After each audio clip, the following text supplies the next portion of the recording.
yesterday, Spilo did this interview with Aaron and Alec. I haven't gotten a chance to actually see this yet, so yeah. Okay. So you gotta talk to me a little bit about the tweet yesterday, the Jeff Kaplan reference. We're So starting off strong. You didn't have a fireplace, so you had to go searching for one. Well, it's like you need one with like a space for a chair and stuff. What happened, guys? What happened over on the Overwatch team? Guys, I thought we had good headsets and good mics. This is the second dev interview in a row where the mic just sounds awful. What happened to Aaron's? Like that, yeah. So I had to like drive to. Basically, I had to drive to my parents' house. I'm like a grown adult. I should have something like that to take a picture in front of, but I don't, you know. So I drove over there. My mom's like into Christmas decorations, so she already had it out. Made it a little bit easier. One day we're gonna have to have the lore. I remember there's so many conspiracy theories. Was that whole thing with Jeff Kaplan? Maybe he adjusts it later. Like I'm gonna have to find out like how that guy did that. Like that is incredible. Spill those secrets. The mic is in his mouth. I know it is in his mouth, but he had a better headset before. Questions. All right, so thank you guys so much for being here. Aaron Keller, game director, Alec Dawson, lead gameplay designer, and we're going to be talking today a lot about Overwatch Classic, 6v6, some upcoming game modes and tests, and maybe some delves into the theory behind those things as well. Because if you wanted information on what's happening, we'll touch on that today, but we're going to go, I think, a little bit deeper on that. And I really appreciate you guys doing this, especially on such a last-second notice as well. So talk about Classic first, because it is the most pertinent. It is the one that is so relevant to what's happening quite literally right now. First question for me is why? Because obviously it's fun, you know, it's so fun, but was it just as simple as that? Like what kind of sparked this whole test and this whole progress for you guys to start? That's a great question. I think it's just like a fun thing, right? I don't think it's gonna be anything crazy. I could start with this, yeah. So I mean, there's a lot of things that we're experimenting with right now, and we've talked about it a little bit in the blog pieces that we've done and in some other interviews. We don't really think of the purpose of Overwatch Classic as a test, and some parts of it will be, and we can get into that a little bit. But we think of this more as a fun event for our players, you know, and it just so happens, you know, that Overwatch Classic is 6v6, but we're not hoping to get a ton of useful 6v6 like gameplay questions answered from No Limits, Overwatch 1.0, yeah, exactly. That's not the sort of thing that we'll be looking at from this test. So we really just want this to be not just like a fun event for players, but like if people really respond to it, we'd love for this to be a recurring thing that we do for the audience and bring it back with different releases that kind of like highlight different metas along Overwatch's history, you know. Sure. So that would be like a ton of fun for us. We will get some stuff out of this. Like we are really looking at performance numbers, you know. We're not going to be looking at queue times with. Wait, you're right. Mike, he does have an actual mic next to the side of his camera. There's a mic right here. Wait, he's using the wrong one. This one in particular, because it's going to be open queue and it's no limit, so people probably ought to be able to get into it really quickly. Yeah. But we will be looking a lot at that. And then there are some things that just happen in 6v6. Like there's more on screen, you know, and so like I think it can get a little crazy. So we'll kind of like see how people feel about some of those things with this, but we're really looking to season 14 with our 6v6 playtest to kind of like have the best reaction. And internally, the way we talk about it is we really talk about this as two different tracks, you know. Sure. So basically, they had. I mean, I'm glad he probably had to start with that. Be like, hey, this is gonna be different because the speculation had already started and it's still going now. Where it's like, oh, they're trying to make us not want it. They're giving us a bad version, but like, man, that's just all. It's all conspiracy theories shit. It's actually kind of annoying. To go back to your question, and part of it is like it helps serve us like a technical test to some degree, right? Making sure like our future 6v6 tests are in a really good space and everything.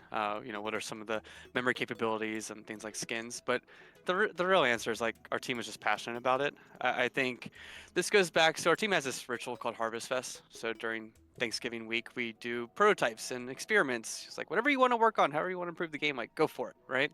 There's a lot of crazy stuff that pops up during this.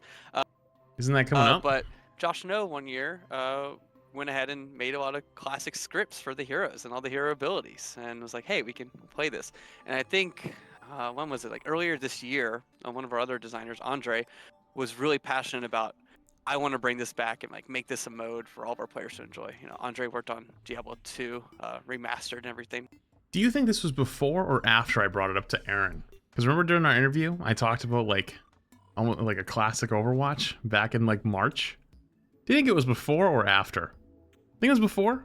Resurrection. So D2R. So he's really well versed in this like archivist style of design, this historian style. So it was. I wonder if it was after. Able to kind of take the reins of and get a bunch of other people rounded up. You said about 6 months ago. And, get something out that people really we thought would be really excited for. So that was my next question. It was how it was done. So it was actually a lot of reverse engineering. It sounds like. Well, we have all the old scripts, but there's definitely things that, like, over time maybe don't work exactly the same way. That the VFX change, so there's a little bit of, you have to go back and look at some of the animations and how to hook them up again. But the logic's all there, right? It's just like, does it all work again? Really? You have to kind of go back and look. I heard that a lot of it was lost, and that it would be extremely difficult to do a task like this. I have 110% heard that. Right. So there's been a lot of that's code interesting. changes in the engine since then too, so it's not like we're not rolling back to like, a build, that we actually shipped with back then. So it's like, and it's better too, to not have all of those bugs in the game. So it's as faithful of a recreation as we can make it. And the Harvest Fest stuff, like it's a pretty fun time on the team. The next one's coming up in just a few weeks, but we've actually gotten a lot of stuff out of that. Like the original like inspiration for Flashpoint, the game mode, was a mode somebody created during Harvest Fest. So it is like, it's like a fun thing for the team to do, but we actually like are able to like pull stuff out of it and put it into the game. Yeah, Drunken Science Lab was at Harvest Fest. Oh yeah, 2 years ago. Smaller version. It was 3v3 elimination. 3v3. Yeah. We called it 3v3 with talents. That was like the game mode for so long. Yeah. Nice. So just we called that flow, basically. Just like let it flow, see what happens. Yeah. Wait, that's pretty cool, actually. I mean, it's one of the reasons why you kind of like get into the industry from a game development perspective is you're a bit of like you kind of have a bit of like a craftsman's attitude. Yeah. And so like some of the things that bring you the greatest pleasure in life is like creating things, and building it, solving problems. It's a ton of fun. I was only able to play one game before the interview, but I literally felt like I stepped into a time machine, because not only did it like, the characters, it's the same roster, but everything about it was just Overwatch 1. It felt like, oh my gosh, I'm going back, and all the good and the bad, that's part. It's just a fun event. Good and the bad is true. Who'd you go to? Who was the first hero you went to? Of course, Roadhog. I'm like, I have to ruin everyone's experience in this game, both for my team and the enemy team, and the obvious answer is Roadhog. Yeah. So the good news is it didn't hit too many hooks, so I don't think too many people in the enemy team suffered. But it ended up being like 3 Widows versus 3. It was complete nonsense. Mercy got play of the game with a big res. Yeah, so it was wild. It was wild. And of course it was. And the new cat highlight intro too. Temple of Anubis. So it was just like the Overwatch classic experience. It's like the perfect little microcosm right there. But it was great. It was great. So I know that you guys have talked about... Did it stall out on the first choke and like no one got through? Surprisingly not. I thought for sure that was going to happen. I died because I'm just garbage. But no, my DPS just were taking angles and took sidelines. And I think both times we capped, both first and second, I was in the spawn. Yeah, I've had a blast with the classic. It's been a lot of fun. I put a lot of hours into it already, though. I was really pleased. You guys talked about progression here. I think in the developer blog, you talked a little bit about... My timer just went off again. I saw Mercy Moth meta. I saw some things that I haven't referenced in a long time. So what is this classic fun mode going to progress like? Okay. Part of it is based on reception, but we have an idea of where we want to take this. We think it's something we can repeat in different seasons and look at different metas and things that may be either be very exciting or very terrifying based on who you're asking, right? But I think there's a lot of players that may not have lived through those moments, even if they are like a very, very active Overwatch player. They may not have been playing at certain points in the game's history, and we think those are worth returning to, and I think it would be a good experience. But there is sort of like an end state for it too. I think, we're thinking maybe 4 or 5, and we'll see where those land. And we want to get to a point where it's like, here's the overall timeline of the most key moments in Overwatch's history through Overwatch 1. Sure. So basically, the long and the short of it is, we got a little bit debated in that we thought this event was going to have Moth meta, Goats meta, and launch Overwatch patches. Does not appear to be the case. It is instead going to be launch Overwatch, then after a few days, hero limits will be implemented, and that's it. A little disappointing, if I'm honest. Kind of got hyper debated. I mean, it's a good thing though, because that means in the future we'll get more. However, though, not what I thought it was going to be, so I'm a little sad. And I don't know if you're going to be able to answer this question, but is this something that you're going to be maybe looking forward to doing again in the future? Bringing back Classic again? Obviously, like you said, very reception-based, but are you guys open to that idea? Oh yeah, definitely. And I think I've seen a little bit of confusion online over the way we've talked about this. This event that we're running right now for the next 3 weeks is just this one meta. It is the launch meta. We are 1 week into it going to turn hero limits back on because we think that a modern Overwatch player can only play no limits for so long. And so those other metas aren't coming into this event. But we would want to bring Overwatch Classic back as a limited time mode with different sort of like snapshots in time of Overwatch. And so those would be happening. And those are the 4 or 5 that Alec was talking about, of just like, here's these moments after Overwatch shipped. And maybe in a crazy world, here's a moment or 2 from before Overwatch shipped as well, which could be a lot of fun. That sounds fun. Oh, okay, so cool. They just... Now, I know... He just teased beta, so AKA Shield Bastion. That's what basically he just teased. Half the audience here wants to talk about Overwatch Classic, but half the audience wants to talk about the real 6v6 test that you guys kind of said, something that you guys are actively not just doing for fun, but actually like, hey, let's see what we can learn from this. And you said season 14, correct? Mm-hmm. Yeah. So for those that don't know, maybe that missed the director's take, that missed the dev vlog, what's the plan with this test? Because I think it's split into 2 categories, correct? Yes. So we're still, this season we've been doing some 5v5 tests. We just did the Quick Break Hacked this past week with Max 2, Cane Makers. Which was terrible, by the way. That shit was ass. Coming later this season as well, which is a different rule set for 5v5. It's, if you're a solo player, you'll get some sort of bonus. And then there's 6v6 tests in season 14. Now, since that blog, we've actually made a little bit of a change. We're actually going to move 222 to be our first test. Thank you for listening. Thank you for listening. And then Min 1 because that is the correct play. Max 3 is going to be the second test. Reason for that, we just want to make, we know 222 is fairly beloved, and we want to make sure like we have our best 6v6 experience first, actually. I think it would be really good for everyone to see like, no, we want to make this and curate this in a really, defined format already. Something that we know how it kind of operates, right? Yeah. So 222 at near the beginning of season 14, and then later on in that season, we're going to do Min 1, Max 3. Yeah, I don't have a whole lot else to add to that, but we talk a lot about just like the order of things. We put a lot of time into the release schedule. So we used to have these split, and we've done some testing of the Min 1 Max 3, and feedback on it has been a little mixed from the team. Like, you get some really fun games where people are swapping around and it's a lot of fun, but we don't have like such a large player population on the team where all of our matches are necessarily match made. Where the Classics and interfere with Kingmaker 3 weeks, and then the last week is just Kingmaker. Drives also happen at the end of the event. Okay, first off, I bet Classic starts to die off after about a week and a half, 2 weeks. That's my honest opinion. Because most people come back and play nostalgia, but there's nothing to play for. There's no ranked, right? Like, it's like, you saw it today, right? Like, when I hopped on, Emong and Wanted and everybody were all just grinding ranked. And so I wanted to play a few games with Emong before he got off. So I got stuck playing ranked with them. I'd rather be playing the Classic, but like, that's what gamers like to do. They like to go play ranked a lot of times. So after enough games, they're going to probably get tired and want to go do something else. That being said, I don't think it'll be a big deal. I think it'll be fine. I don't think it will get in the way.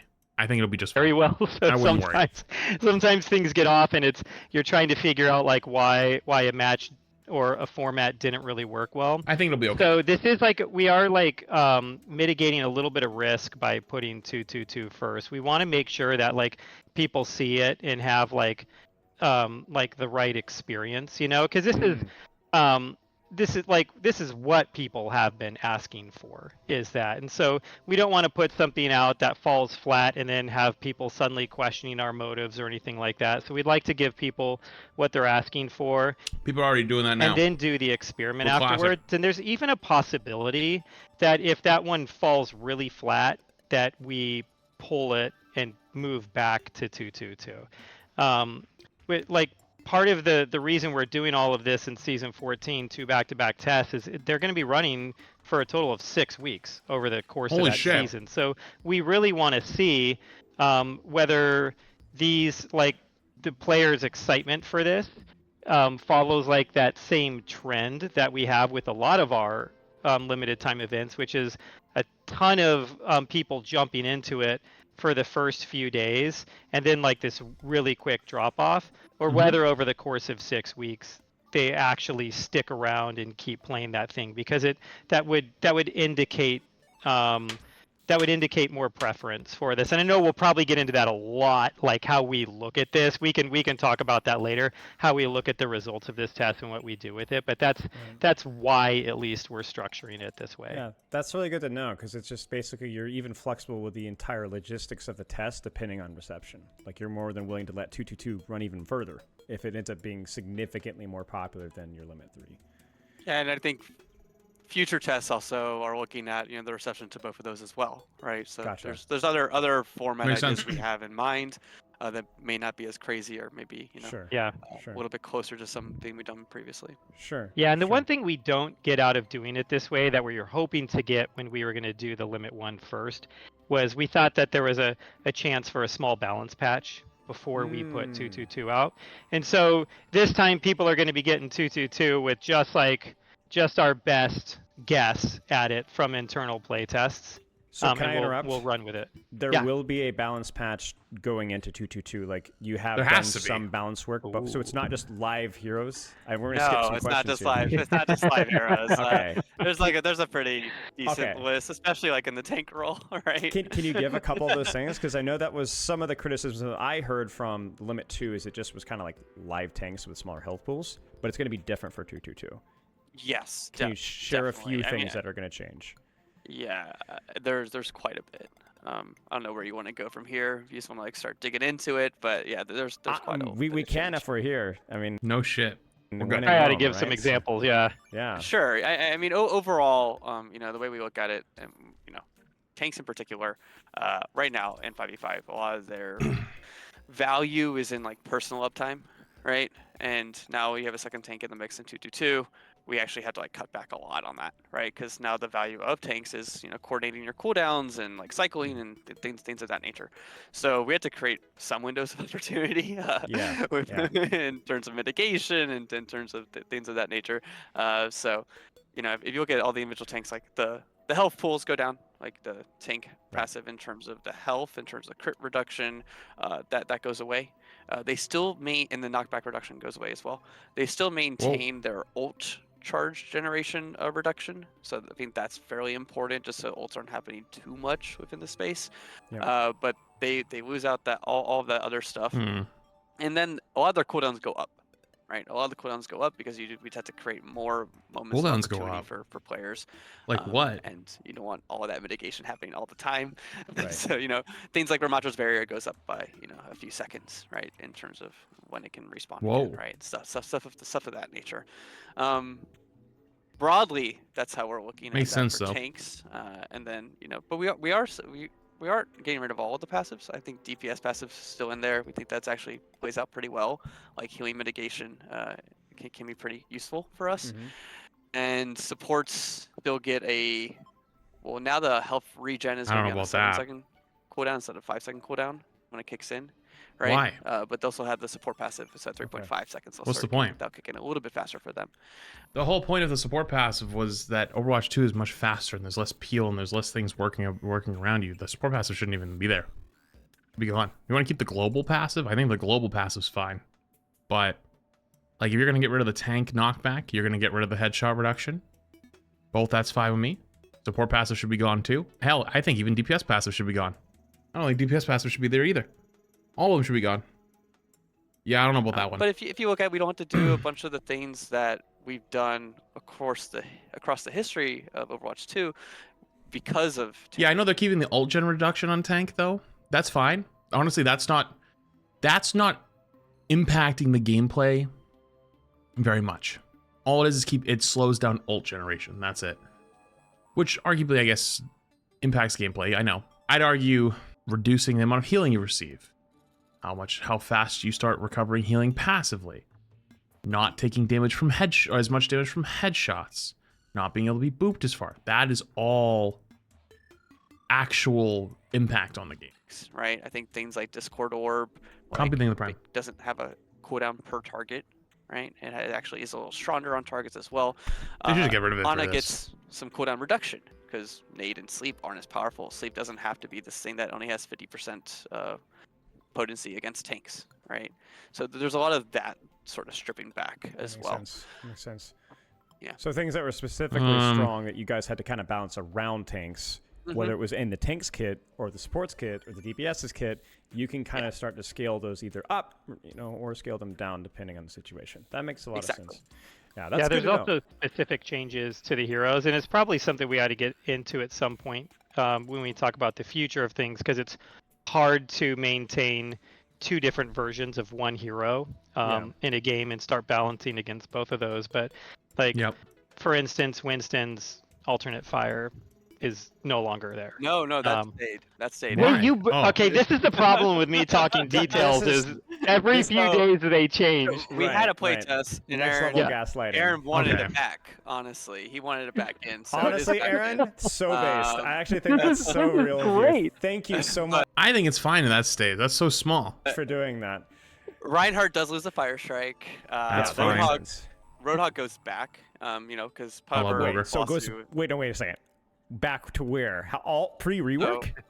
Pre-rework, yeah. Okay, you heard it here, chat. Pre-rework. That's so why I like that. right-click alternate fires back. No pig pen, and some of that is like we like. I mean, let's be honest. The hog rework is dog shit overall.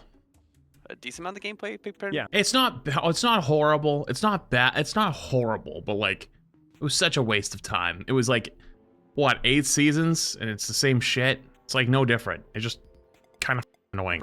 But Roadhog doesn't need all that self-sustain, with the resource on Take a Breather in 6v6.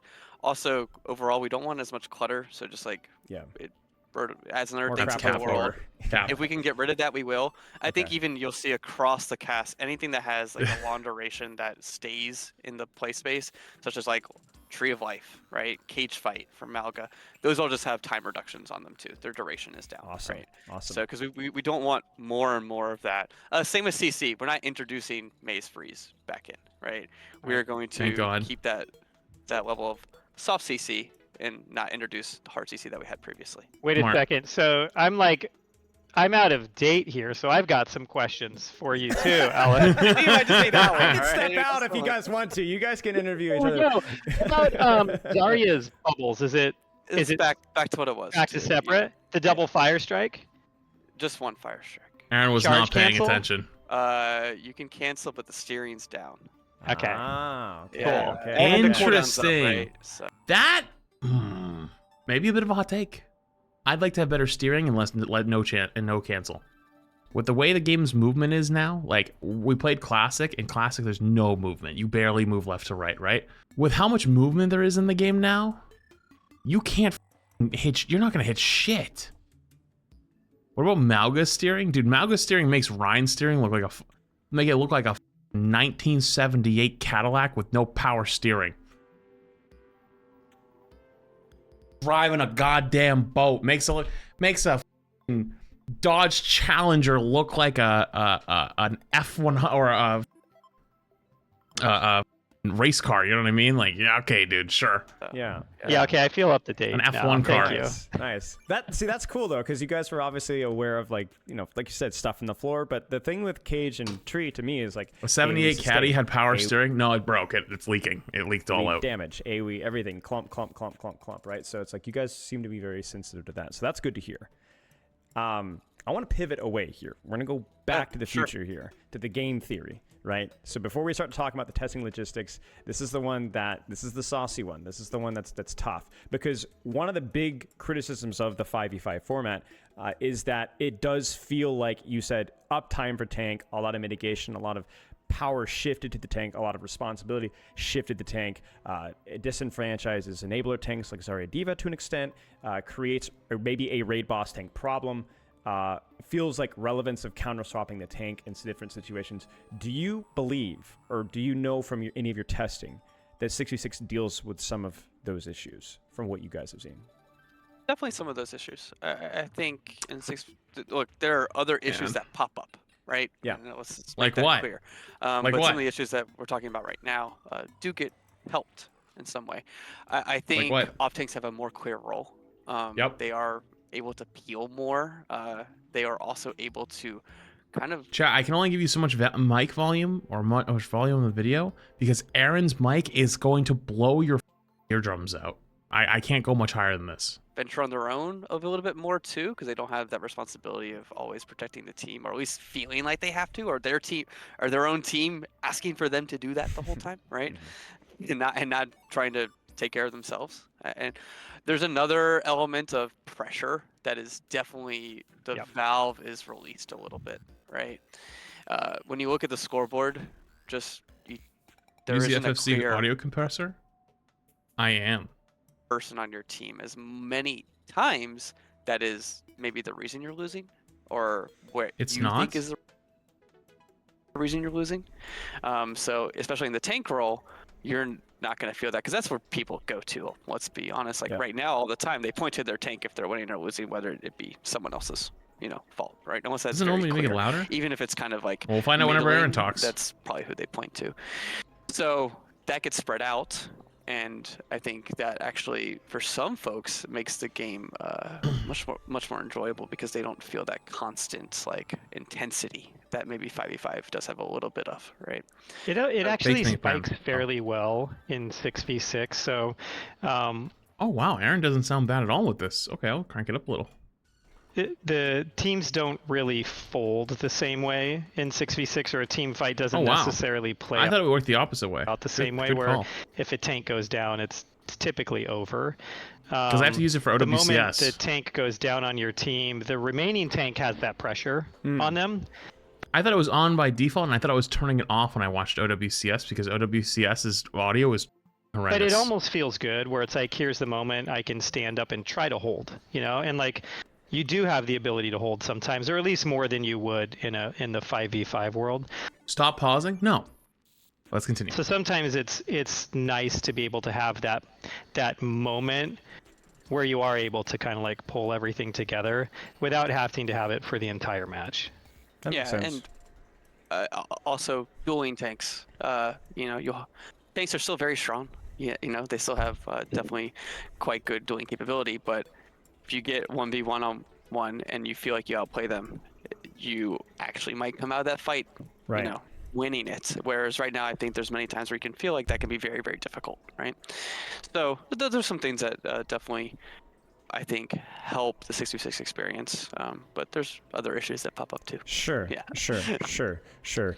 Now, last question here, and I think you already touched on this a little bit from the game theory perspective. You guys are open to doing a live patch midway through this test. I think you guys might have mentioned that before, maybe in regards to the Limit 3, but is that something that's even on the cards potentially? So there's no plan to do a patch during it, but if we see something is out of whack or it's not going as intended, we can step in, right? Okay. But there's not necessarily a week and a half in, we're planning for this next patch to go, and we really want to evaluate what this is going to be like. It's going to take players time, and players haven't played like this in years, right? So it's definitely going to take people time to adjust to what that play style means. And I think for every role it is different. Yeah. Supports are going to be in different places. There's off tanks that are going to be chasing backlines a bit more and peeling. DPS are going to have to figure out how to take the space because there is going to be more congested. Things of that nature. It's going to take people some time. Okay. Yeah. So basically, if it's shit hitting the fan, something's too broken or something sucks too much, they'll fix it. I like that. That's a good. And even just figuring out good stance to the take. new tank duos that you want to play, it's gonna take time. It's fun though, like, hey, what's it like with Mauga and Rhine? Aaron, you could have said anything on the planet. You went Mauga, brother. I feel like Aaron's getting good at this. He's like interaction baiting. You know what I mean? Because they clearly watch my stuff, right? I know. Hey, hi, Aaron. I hope you're good. You guys watch it. I know. I mean, you guys obviously took feedback for flipping the limit 1, max 3, so that was good. But you little shit, dude. There's no way you guys buff Mauga this season and then On the same your interaction It's farming. like, it's not really the sort of thing. Clip What? farming. Do you think some of these Overwatch 2 characters fit well? Like how are they? I think how are some they of the performing? duos are a lot of fun, but there's we built tanks a very specific way. Right. When we started with Overwatch 2, they are I think their kits are probably more well-rounded.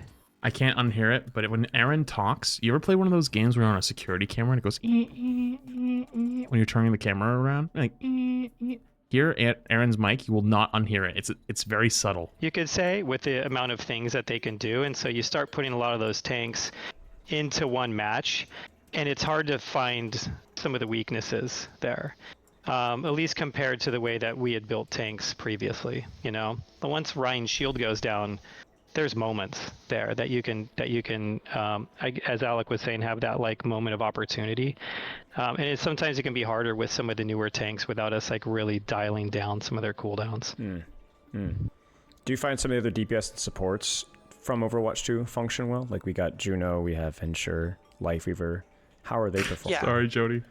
They do quite well on the whole. I think if we look at, Venture actually fits very nicely into all of it. Yeah. They just have a lot of mobility, especially like a lot of the characters you've seen over the past few years. They have a lot of mobility. They have a lot of agency, so they're able to do quite a bit. I think characters that may struggle, but we are going to up some of their base stats are Kiri and Lifeweaver.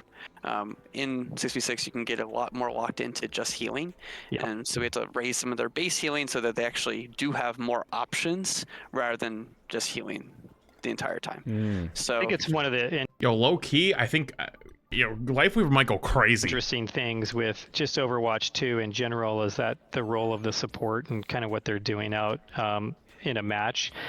In like in Overwatch, like the original game, there's a lot, like people use the term heal bot. You just feel like there's so many hit points and so much damage, heading into your team that a lot of times it's all you can do. And when Overwatch 2 launched, there was like this support issue with the game. And we talked about it back in the days, like supports felt like they were being picked on and stuff like that.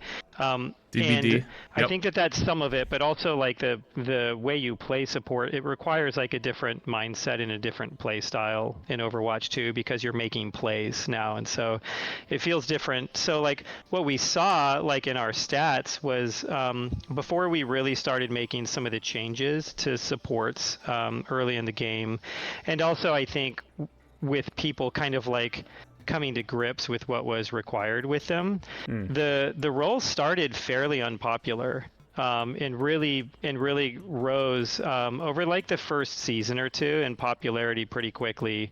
To where like even at the start, it was like probably season 4. around tank levels, the amount of people queuing for support. It was that. really low. And it kind of like really took off after that. We definitely needed to make some changes to it, but I also think people needed to kind of like recognize what they were doing. And as a whole right now, I do think support is kind of like, it's a much more engaging role than it was in Overwatch 1, So that is going to be like, we're talking about, like when you talk about game theory, a lot of times people focus it on tanks and the tank experience. And I think there's parts of the tank experience that are better in 6v6. It doesn't necessarily mean that all the other ones are. So, meaning support and DPS. I feel like me and Aaron are kind of on the same wavelength on a lot of this. Tank experience will definitely be better. And as you just saw from me playing ranked about an hour ago, and I literally had to step away. Like, I haven't been that mad at ranked games in a long time. Then again, I'm just tilted today because I got some other shit going on. But after playing, like, a solid 12, how many hours did I play? Like 17 hours of Classic yesterday. Going back in to 5v5 and playing ranked tank, I think I'd literally rather chew on glass. I'm dead serious. That was awful. I played like 7, 8 games maybe, and played 2 games of Mauga, and I think 4 games of Winston, and then 1 of like a little bit of Winston, a little bit of Mauga, a little bit of Ryan. I forget, maybe even D.Va at some point. Yeah, it hit. Not gonna lie, it really hurt how much more shit playing tank is in 5v5 versus 6v6. Now, part of me wants to think the changes they made to support, make it more aggressive, make it more killing power, would translate still to 6v6, but I don't know. We'll see. Interesting. So you're looking at it from a perspective of that with support, once you got over that initial learning curve, there's more, maybe, I hate to use the term agency, but there's more playmaking involved within the Overwatch 2. And so finding ways to maintain that during your 6v6 tests is a priority. Yes, definitely. We think it's an overall more enjoyable experience. Great. Yeah. Great. Yeah, and I don't want to make this all about the players like, hey, you're all playing wrong. It wasn't that. I mean, we had some really powerful flanking heroes when Overwatch 2 launched, and there was some issues just with support Genji. That we needed to. I mean, Not true, the support passive, Genji. came out of this time, so there's a lot that we did. So like, I don't want this to turn into like us saying like, just, learn to play. Yeah, of course. Yeah. Of course. What do you feel about the DPS rules impact here? Classic Aaron dunking on the player based Gavin. In terms of the 6v6 compared to 5v5, do you notice any change in play styles or impact between those rules?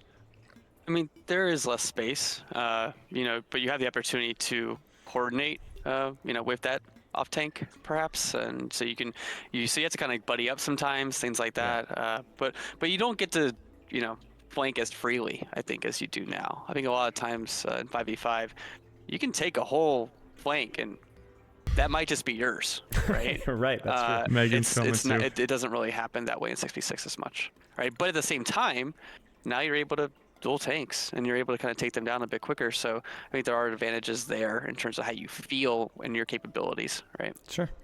Makes sense. I think the whole space conversation, we could do almost like a whole hour on that, just of like why we went that way originally in Overwatch 1 and how defensive we wanted to make the game, and kind of like what it ended up doing, like that synergy between that desire and the spaces that we ended up creating, where once we went to 5v5, everything just felt like it could breathe, and I think that Funny Aaron says that because I actually feel like I breathe less. I feel like I'm constantly like about to lose my breath playing. Like, holy shit, I'm on the edge of death at all times. It is a bit of like a splash of cold water, when you jump back into 6v6 for a little bit, and kind of like retraining yourself that you don't really have that same freedom of movement that you did before. Tanks kind of do. He's speaking of the other 2 roles though, for sure. By the way, like them working together, they're kind of able to like move their way into spaces, but like with a lot of the other characters, you have to be really careful. Interesting. Yep. And it's interesting to kind of see how, like, whether it's a choice of having more impact and more targets because the health pools are more equivalent versus having more choices of how you can position. It's just an interesting dynamic that when I did a lot of my 66 testing with the workshop, it was something that I was immediately confronted with, and it'll be interesting to see how people enjoy that. And I think also you guys have done a really good job, the developers, with opening up maps as well, right? Yeah. Seeing how 66 functions with some of these map reworks, with some of these, also just stuff like Flashpoint. Like, I played some 66 in Flashpoint, felt really fun. Like, so much space, lots of room to move, so I'm interested to see how it goes. Now, how are you judging the success and failure of these tests? So obviously there's going to be so much to test. I think engagement's the obvious answer. How many people are actually playing the game mode, like you said, Aaron, over an extended period of time? Is there any specific data that you're looking at besides just raw engagement, or is it mostly just engagement? So we'll start with that. And you could talk about it in a couple different ways. So you could talk about how many people are playing the mode, but also for how long are they playing it? Sure. You know, so like, what's the trend look like over the course of these play tests, and kind of like where does it end up? Another thing we're really going to be looking at is like ratio of roles in that are playing it. Smart to do that because of queue times, especially. That's like an insight. And what that's going to do to queue times, not just in 6v6, but also in like our core formats, because there is a world where Dark Flight, I think it was 14 months. Could blow up, right? So it's like blow up in a good way, right? Like Not tons of people pre-watched. jump in, but it's tanks, you know, at like 4 times the rate as everybody else or something like that.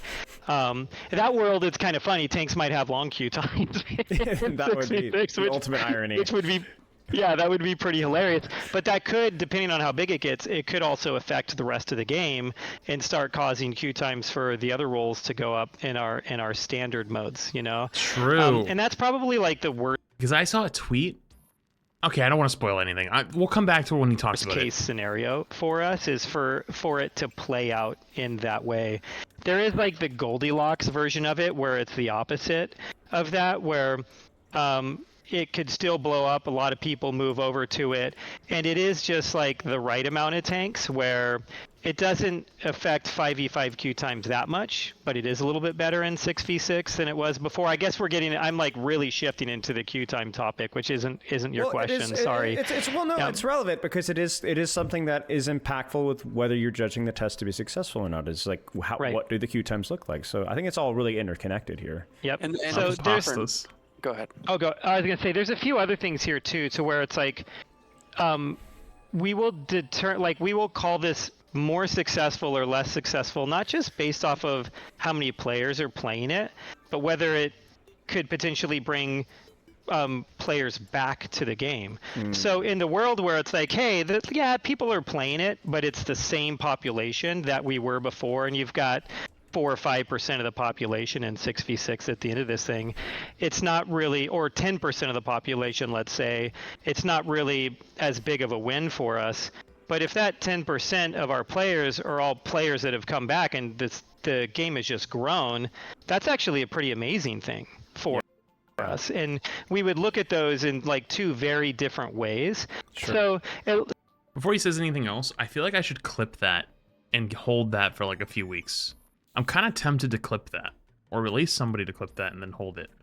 The reason I say that is because it sounds like they're really going to look to see if old players come back to play, or if current players end up playing the game mode. And I really, really think I'm going to need to keep that in the back pocket as like hey, if you enjoy this game mode, you should play this game mode. Not to like, hey, don't go play ranked, but I know everyone goes to play ranked, right? Like that's what happens. Everyone likes to go play ranked, which is fine. I know everyone's addicted to seeing the numbers go up and down. But if you genuinely want to see this more, or you want to see more of this, it's going to be important that people show up and actually play it.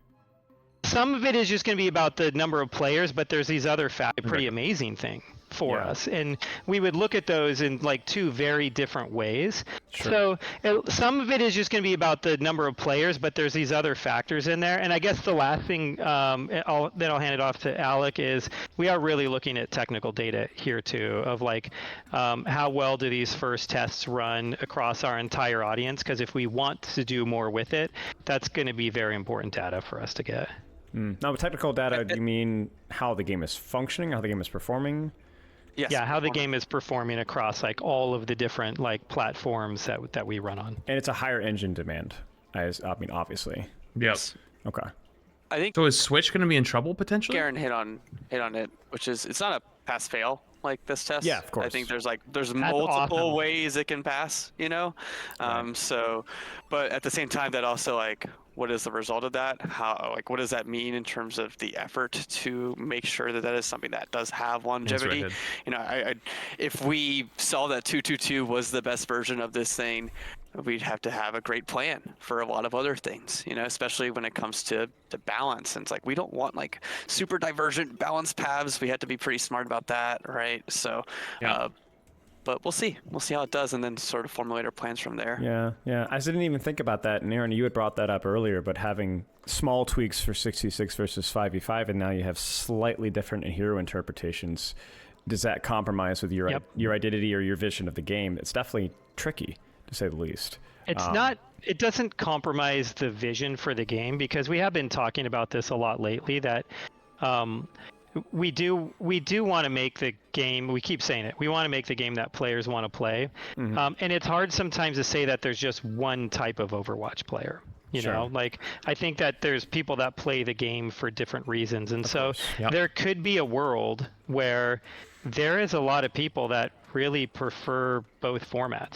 And it starts getting scary when you start doing changes to hero kits, you know, where just take Zarya, for example. Okay, like, her bubbles are going to work a little differently. And I think people that are into the game that's something they'll probably be able to manage if they're the type of player that goes back and forth. But what if, as we're tuning those heroes, we start thinking that we need to tune them differently and diverge them even more between those two parts of the game? What if one of them, it would be better to have a hero rework, you know? I'm like, do we really want that Roadhog to be that different in both games and to continue developing them that way? Like, we'd prefer to have them as close as possible balancing if we both ended up going there, but it is kind of scary from a development perspective, and even from like a player experience perspective of like what their expectations are every time they jump into a match for what the hero can do. So yeah, we worry about that one. We've talked about it. I don't think we necessarily have a solve for it, but it is a worry. We tried to keep them as close as possible, if that was the reality we were living in, you know. Yeah, makes sense. So there was a tweet, and this was what I was going to say before. There's a tweet on Overwatch Cavalry where basically what they said is there's a real possibility that a 6v6 works out and things are fun, that they do both. There'll be a 5v5 version of the game and a 6v6 version of the game. Blizzard has no plans to scrap 5v5 in Overwatch 2. Aaron Keller confirmed that reverting to 6v6 isn't likely, but they will monitor upcoming playtests to determine if both formats can coexist. They have no plans to scrap 5v5. I don't know if we haven't gotten there yet, to be fair. I don't know if it was just part of the conversation before. We might have missed it. But it sounds like the way they've been talking, that it's like their vision is like to maybe have both at the same time, right? I'm sure it might come up later. Yeah, it comes up later. Okay, I'm going to talk about it really, really quick, just because they've been talking about having both of them going at the same time. That's unsustainable. There will be a winner. There has to be. Because you can't have Roadhog in one version has an alt fire, a primary fire, you know, the heal isn't on a resource, it's on a button, and then the other one he gets a random trap that goes on the ground, the buttons are put together. It just doesn't make sense. It's too much. It would be too confusing for players. I don't know. They're gonna have to pick a group of people, or they're gonna have to figure out who actually is more invested in the game. And I don't think everyone's gonna be happy. I think at the end of the day, someone's feelings are gonna get hurt, depending on what side you are on. I want to talk briefly about the limit 3 test, because so much of the emphasis is on 222, and for good reason. But you guys were open to trying 3, and I'm curious, what was your goals with that test? And from the limited testing that you guys have done, does that not just become 3 tanks every time? Yep. That's kind of the general impression. Yeah, part of it is like looking like historically like what the problem was with previous 66. It's like right, you know, Q health and things of that nature, some other things too, and what were the problems of open Q and what were the problems before that, right? So it's is there like regardless? a hybrid in for between sure. that still allows us to you know, make matches fairly fast, that gives you at least some sort of structure, and that can work. And that's an experiment in that. I'm not saying that's the perfect one, but it's an option that we're throwing out there and see how it goes. I think there's 3-1-2.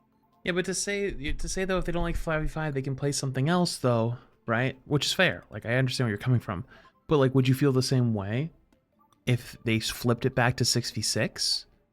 if they flipped it back to 6v6 and said the 5v5 players, I think that's just not. I don't think that's right, because I mean, at the moment, the way I look at this is already going to be problems, and that the 5v5 is technically the silent majority, right? Like, people don't go online and complain about things if they're happy with them. And Overwatch 2 has slowly rebuilt itself over the last few years and has climbed. And all the metrics that we can look at back that data, and thinks the game is in a good, healthy spot these days, like player-wise, viewership-wise, just like people coming in and like actually caring. But if they flipped it, right, like if it was flipped tomorrow, you know, would you say to all those people, like, yeah, don't give a shit, like, you know, games evolve, like, now we're doing 6v6, if you don't like it, go play something else? I don't think that's fair. You know what I mean? I don't think that's fair. There's also the silent people who just leave and don't bitch. True. That is true. You're not wrong. 2 is pretty popular, but actually 2 and 3 can be really strong as well. That was good. Yeah. 3 supports can be quite powerful. Do you at least some? I think Would you say 3-1-2 is pretty popular, but actually 2 and 3 can be really strong as well. That was good. Yeah. 3 supports can no, be you don't quite say. powerful. And then maybe there's double sniper on certain maps, right? I think that You could don't like say. in certain configurations, like, you know, and very long sight lines, things of that nature. But 3-1-2 is good. 2 and 3 I think was quite strong as well, at least in limited testing that we had. Sure. Yeah, and there's a tough thing in there too, where. So hang on, in their Kingmaker / 132, you know what I mean, like tests of or one, you know what I mean, like the 5v5 tests, right? Does that mean you get rid of open queue or roll queue? You know what I mean? Like I feel like roll queue is one of the best parts of Overwatch. So like if you had the Kingmaker idea where it was like 2-2-1 or 2-1-2, you know what I mean? How does that work when you queue up? You know what I mean? Like, do you queue up for tank? But you won't always play tank. You could sometimes end up playing DPS because you, like, the matchmaker. Like, how does the matchmaker put a game together?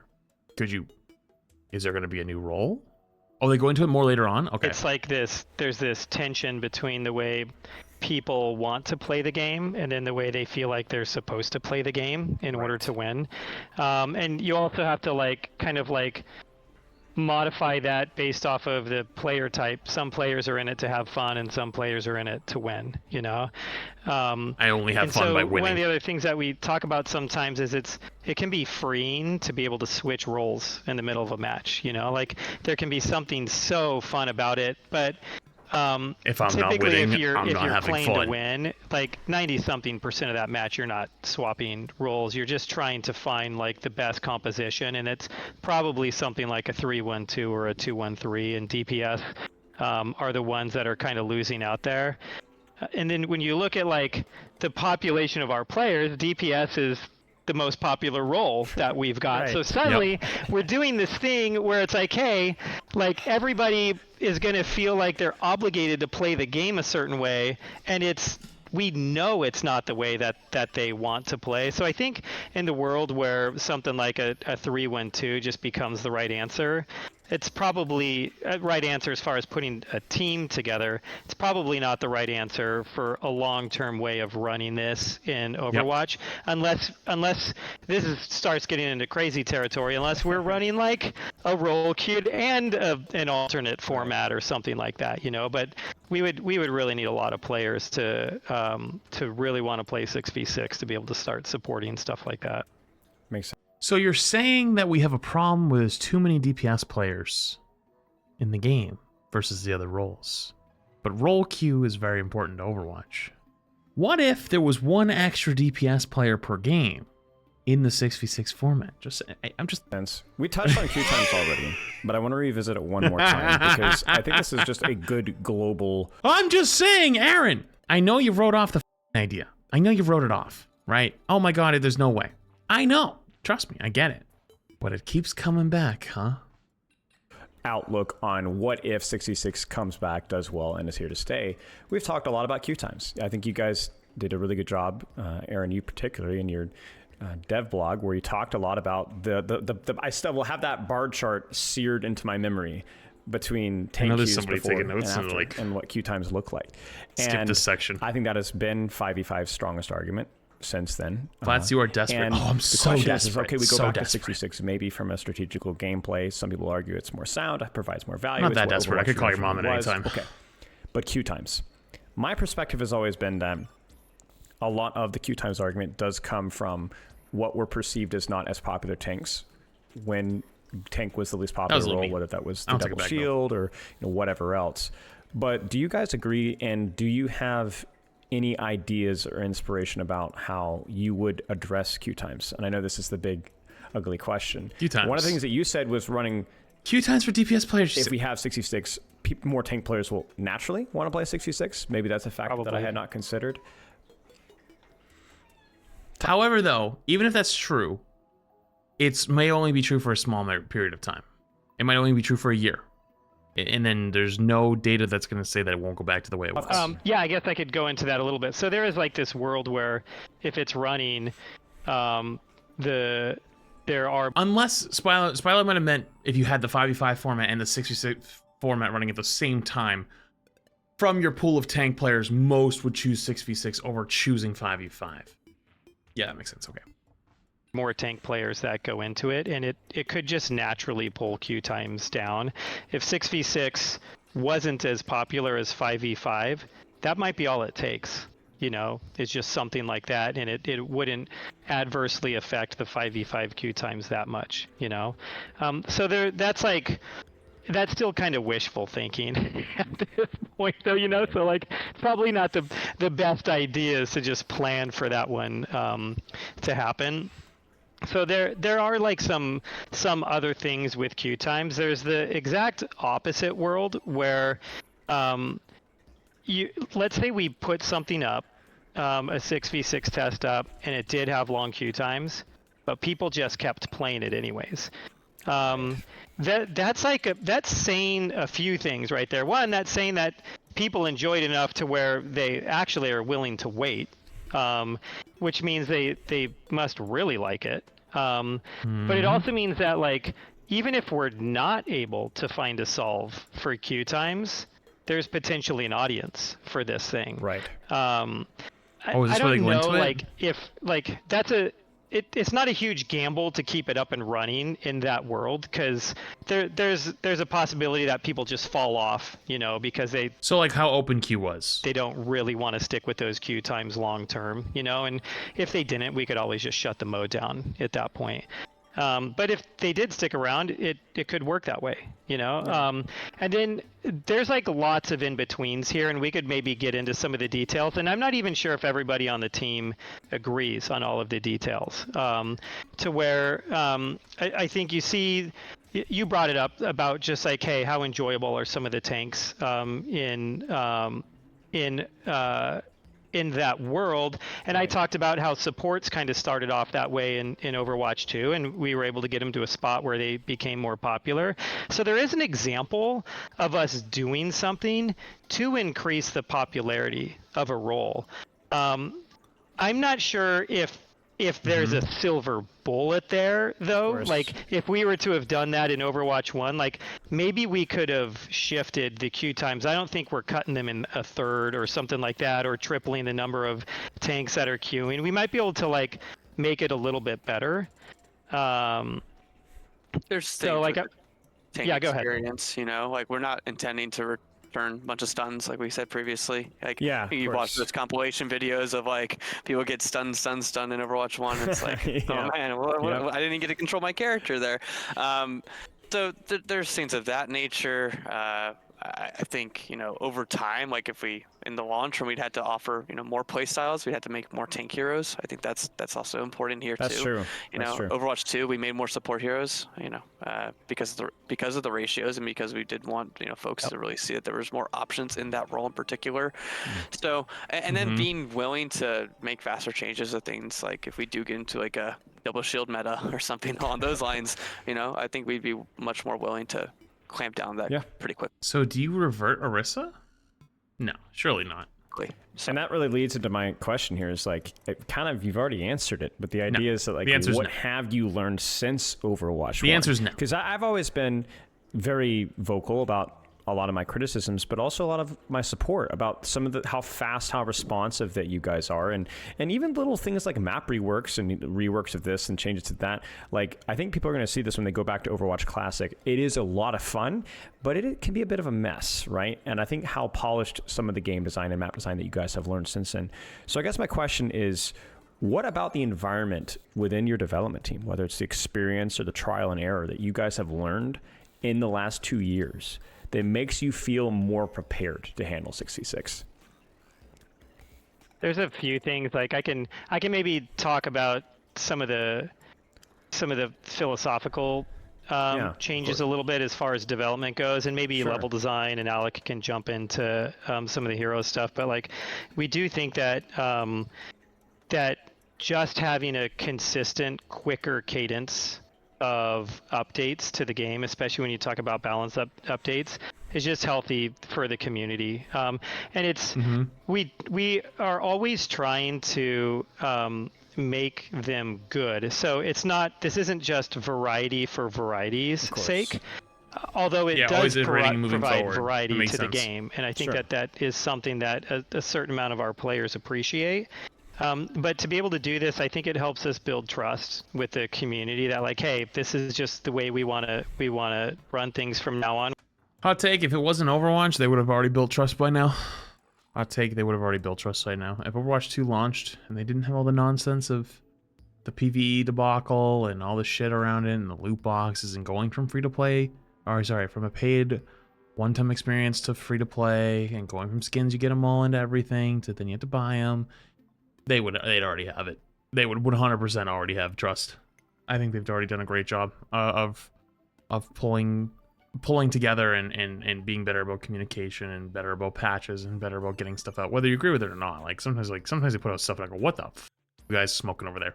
But like, they're always willing to walk it back, or always willing to try something new, or always willing to be like, okay, you guys don't like this? All right, we'll try to figure out a solution, right? And back in the day, Blizzard used to always do the Blizzard way, right? Where you'd be like, hey, we have this problem. And then Blizzard would go, okay, well, what's the problem? And then they would say, okay, the problem is this. We would like to solve it doing this. And Blizzard would go, yeah, that's a good problem. That's a problem. But yeah, you don't actually want it to be solved that way. We're going to solve it for you, and we're going to do it this way. And they would tell you they would do something completely wild, right? Like, the best example was people wanted a pick ban system for heroes, hero ban system. And they gave hero pools. Hero pools was decided by playtime on the ladder, or Overwatch League, or by a cat. I'm not joking. And so basically, you were allowed to play certain heroes for the week based on a cat, or what Overwatch League played, or the ranked ladder played off the previous week. No, I'm not joking when I say or a cat. I mean, there was literally a time where a cat decided what the f we were going to play that week. Actually, the cat picked one of the best weeks we had seen. Crazy enough, the cat was one of the better weeks. Point is, people wanted hero bans. They gave us hero pools. People hated it, and they said, see, you didn't want it. Where, like, typically most seasons have 3 to 4 balance patches in them. The biggest one at the beginning, a decent sized one in the middle, and then a lot of times there's just going to be something that's happening in between there. So I think that stuff helps. And then we do just have, like, it's taken us a little while to let go of some of our old habits. I earlier just like made a comment about how when we first started development on Overwatch, we thought of it as like a really defensive oriented game. And we were looking at other games as inspiration. So something like Team Fortress 2 was something that we had played a lot and talked about a lot in early development. And we would use a couple of analogies. One was like, we always wanted it to feel like there was like a battle line in the middle of a map, and like each team could understand which side of it they were on. Or we wanted it to feel like you kind of had to like crack that nut of the defense and like try to be able to like get through. And a lot of our early map designs, like Temple of Anubis was first, where we put that stage up on top of that choke. And man, we really made you earn getting through that. And we reworked the map since that original one, because even that was too much. But we repeated a lot of those designs, like that happened in Eichenwald. Like, hey, can you get through? Can you get under that bridge? Or Paris, like trying to get through like the start of. Aaron, I would not have brought up Paris. Paris is like it could just be brutal sometimes, but it That was all horrendous. intentional. That, and there was I would not be bringing up Paris as a shining amount example. of it where we just wanted your team. We wanted to force your team to work together to do that. No, Paris wasn't about breaking the front line and breaking the choke. Paris was a f***ing firing line. That was literally a f***ing firing line.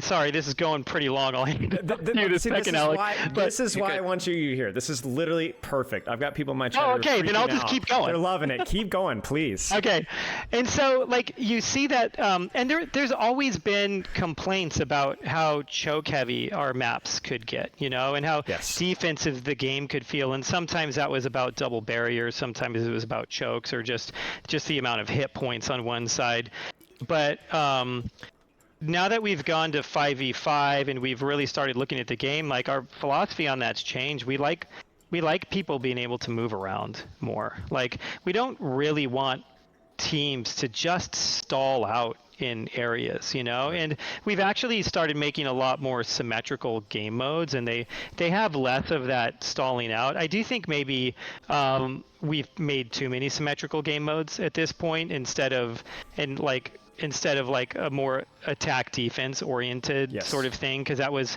part of the original like DNA of Overwatch, was that style of game mode.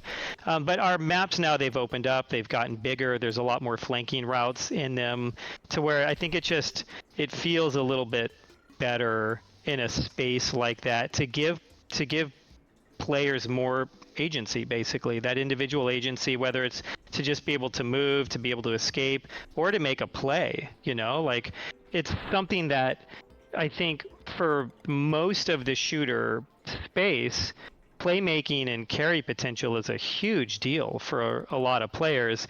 And out of like all of like I think the shooters on the market, like the big competitive shooters, or maybe even big competitive PvP games, Overwatch kind of has some of the lowest carry potential out of all of those, because you are so forced to be to be working with your team in order to be able to make almost any play. And this kind of loosened it a little bit. Right. So you in general, specifically with map design and also hero design as well, just kind of more options, more. You've specifically talked about it from a defensive perspective, which is really insightful. To where like, no, well, I think the offense needs more options. We set the game up for a defensive perspective of like trying to force the offense through. Yes. It is funny, like every time, like most of the level designers still do this. When you think about a map, you always think about it from the attacker's point of view and how they're attacking everything, because the defense kind of lines up. But yeah, I don't know if you wanted to add to that, Alex. Sorry. I went long. That was great. Oh, it was great, Aaron. From the heroes standpoint, I think there's a few things. You know, where tanks need to be positioned balance-wise, so that folks feel enticed to play them, but also have a good experience in game and they don't feel too overwhelming. I think at times we undershot. I think at times we overshot that. I think right now we're probably closer to the middle. Some people may say they're a little still strong in that sense of how resilient they can be. But you know, over the course of the Overwatch 2, you've seen that be in different places, right? I think there's also elements of what players expect from Overwatch 2 heroes, you know, in terms of how many options do they have, but also are they able to have versatility? And I think a lot of the heroes show that, but I think there are other heroes that didn't show that at first, and probably still need a little more help in their kit, like Lifeweaver, right? And it's a very, very defensive-oriented hero. A lot of players want to be able to make plays, want to be able to turn the tide, want to feel like their play can at least have more influence over the game, right? And especially in a 5v5 format.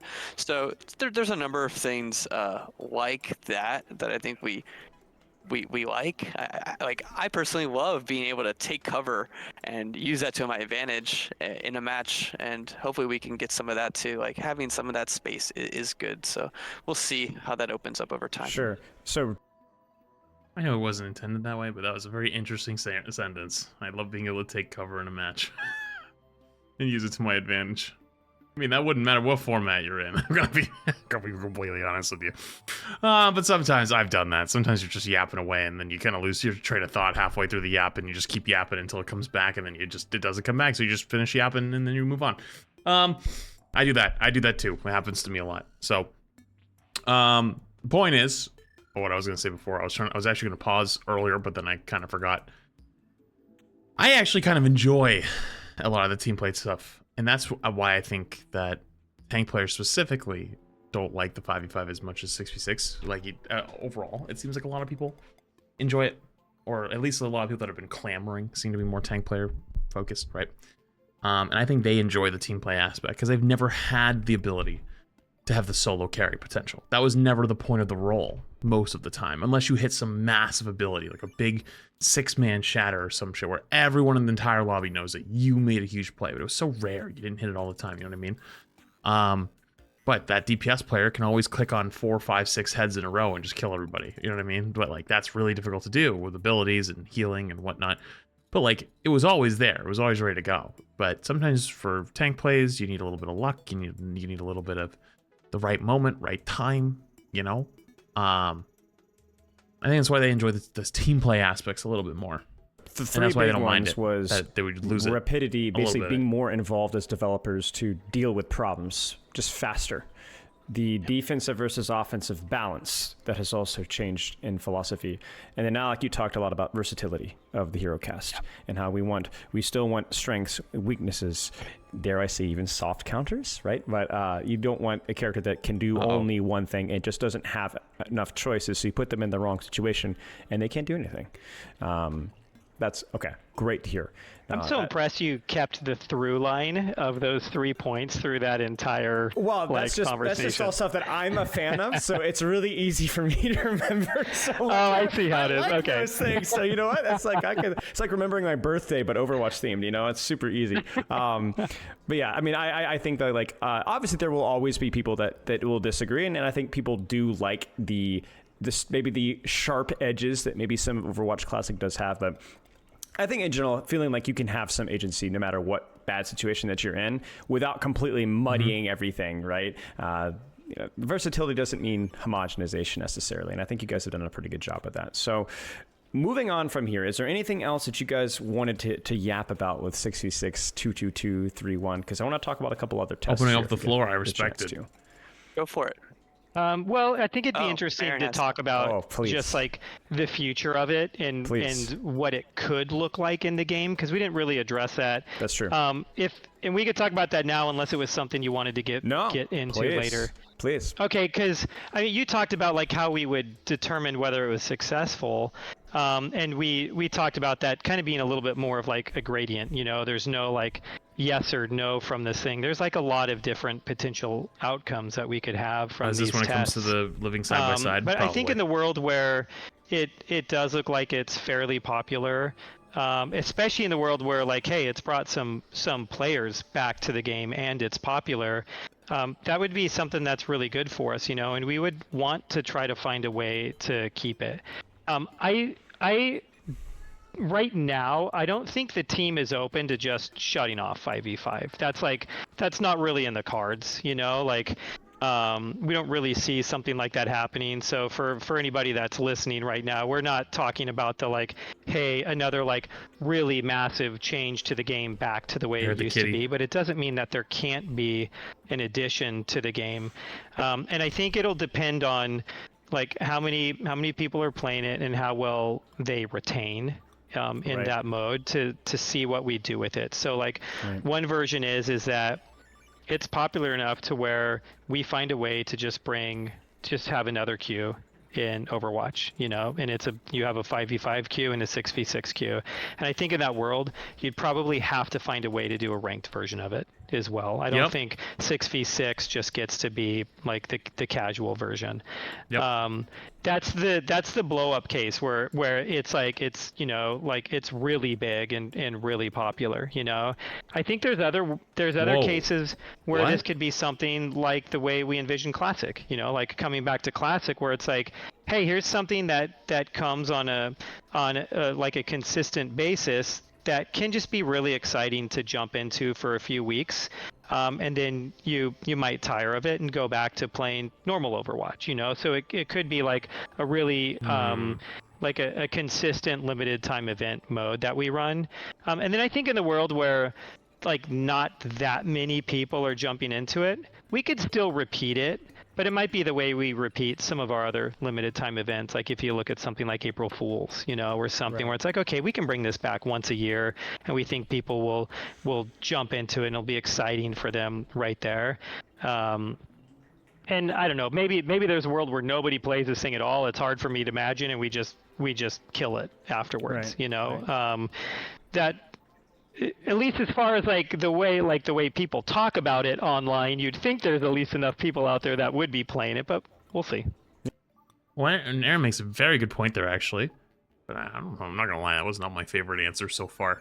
So basically, from what it sounded like you saying was like, if it wasn't that popular, it's something they could probably bring back once a year. Something that they could do as like an event. But the reason why I don't like that answer is because he acknowledged it, that like if you ever wanted to make it serious, like something that where people were actually playing it all the time, it would have to have a ranked mode. Like that's just how it would be. But I think this is a world where it should be having its own ranked mode anyways. I mean, I've already noticed this with Classic, and I know it's impossible to really do, but like, I'll explain my thought process. With just the Classic stuff, right? People, especially like the hardcore gamers, they want to go watch their numbers go up and down. They want to have competition. They don't want to play against really shitty players or really amazing players all the time, right? And with quick play matchmaking, it can be like that. We watched a dev interview the other day or last week where it's like the furthest a ranked match is going to be a 60-40, right? Like 40% chance of winning or losing, right? And highest 60% chance of winning / losing. Quick play goes even beyond that, right? So like if you're getting shit stomped, it's not fun. If you're shit stomping, a lot of times it's not fun. And so ranked is where you get like really close, right? And so that plus watching the funny number go up and down, people love to do that. And I think especially a lot of the people who would be interested in this are going to be those hardcore people, right? Without a ranked mode for it, I don't think there's much interest. If I'm completely honest, I don't think there's much interest. I think it's only going to be a fraction. And the Overwatch 2 beta is a great example. I can literally point to a version of history where the history will, I think, back up what I say. Overwatch 2 Beta 2 was out for 2 days before people went back to play ranked on Overwatch 1. And during the first beta, it was universally accepted that this version of Overwatch seemed better than Overwatch 1. Because it was new, it was fun. Yeah, there was problems with it, but it was like so much more fun. It was so good when Overwatch 2 Beta 1 originally dropped. Even at the end of Beta 1, people started to go back to Overwatch 1 to play ranked. But it was only about 2 days into Beta 2. It was so bad for Beta 2 that, like, I remember the Twitch viewership being lower during the Beta 2, which was supposed to be, like, this big deal, than it was during normal Overwatch. The only thing that saved it was the Brig event. The Brig event went crazy because people would come in, gift 2 subs to get, or 3 subs to get a unique Brig skin. And oh my god, that event literally went crazy for every streamer that was a part of it, myself included. But people weren't interested in watching. They did not care. And so the reason why I think that this potentially could go the same way is without the funny numbers going up and down and a competitive shooter, people kind of get bored. What happens? It's happening right now. Today is the day after Classic came out, and I got on today, and I saw everyone was playing ranked. And I got forced to join them for a little bit, because it was either play Classic by myself or play ranked with my friends. I'd rather play some ranked. Playing Overwatch by myself is kind of boring sometimes. And I'm going to be streaming for like 18 hours today anyways. So it's like I got a long day ahead of me. I can do whatever I want eventually later on, right? The fact that he's saying that like, only if it goes really, really crazy, then we have to think about doing a ranked mode doesn't sound great. And I know it would be impossible to make a ranked mode specifically for something small like this, but they've done it in the past with like ranked mystery heroes. I think there should have been a small quick time event where there was a ranked event for it. That's my personal opinion. I think that they should have done a quick time short season event where it's only 3-4 weeks, and that's the ranked season for 6v6, and get people to play it. And I guarantee people would have shown up in droves. And the amount of people on the normal ladder who would want to go get rank 1 in the 6v6 version, there would be people queuing that game mode out of their minds. They would be queuing it all goddamn day long. And the fact that that's not there is you're kind of shooting yourself in the foot. And you're shooting the concept in the foot. I'm not a huge fan of that answer. I'm completely honest. Yeah. I think it's interesting. No, go ahead, Alex. Sorry. any path forward has to take into account like overall game health. Like Overwatch is in a very healthy state at the moment, so we have to, to be responsible shepherds of the game. We have to evaluate what that looks like. Fragmentation is fairly bad for the game overall, so we'd have to look at even things like. Alec, you are 100% right, but do not mistake peace that is currently going on as the game is fine and the game is healthy, because it is. But it's healthy because of the decisions that have been made and the team's spirit to actually address any issues head on. You can't run from them. You can't hide from them. I'm not saying they're going to do that either. But this could change in a instant. The reason why it's so calm and peaceful right now and everything seems cool and everything seems good is because the biggest underlying problems of the community were addressed. And they were like, in the future, we will come back and we will test them and we will try to find solutions and we'll have problems. And people, if they feel like they're heard, will give you that time and give you the benefit of the doubt. But if they all of a sudden don't feel like they're getting that time back anymore, they feel like they're being tricked or betrayed or anything like that, it will very quickly spiral again. I don't want to say nothing, but don't forget season 6, season 7 of Overwatch existed. Going almost into season 8 before. Season 8 was BlizzCon, BlizzCon kind of had a little bit of a renaissance, but it was still not looking too hot there for a little bit, right? Don't mistake it as like we're fine. Like we don't, everything's great right now. We don't want to shook the boat too much. The reason why we're in such a fine spot is because of all the good that has happened up until this point. Okay, if we are going to do that could change in an instant. We got to cut some queues too, maybe. Like maybe open queue just goes away, right? Yeah. Maybe some other queues go away. So we have to be like very cognizant of what the overall health of the game is. That's not what he's saying. He's just saying it's healthy. Right, and I understand that. And I wasn't disagreeing that the game's not healthy. Say that, but like I just said, be aware. Don't misconstrue that like everything's hunky-dory. It's not. It's bubbling under the surface. Everyone's chill right now because they've been acknowledged. Their problems and what they think are big issues are going to be addressed. Everyone's willing to wait and give them the benefit of the doubt. That could change overnight. So, depending on that's what I was saying in the future. Yeah. One quick caveat there. We're not talking about making open queue go away right now. That was just an example of the way to talk about it. It is our third most popular game mode, so I don't want to alarm all the open queue players right now. Third most popular behind what? It's just in general the concept of trying to not fragment the player base. And Aaron, it was interesting. I never considered what you said. Roll queue and then even if open 10% queue? of the player population currently playing 66 is decent, but not great. But 10% if there's new players that didn't otherwise normally play Overwatch and we're coming back in, that is a significantly different story. Because we're talking about bringing people back. And quick play. I never thought about that. So that's obviously really interesting. Okay. Anything else, y'all?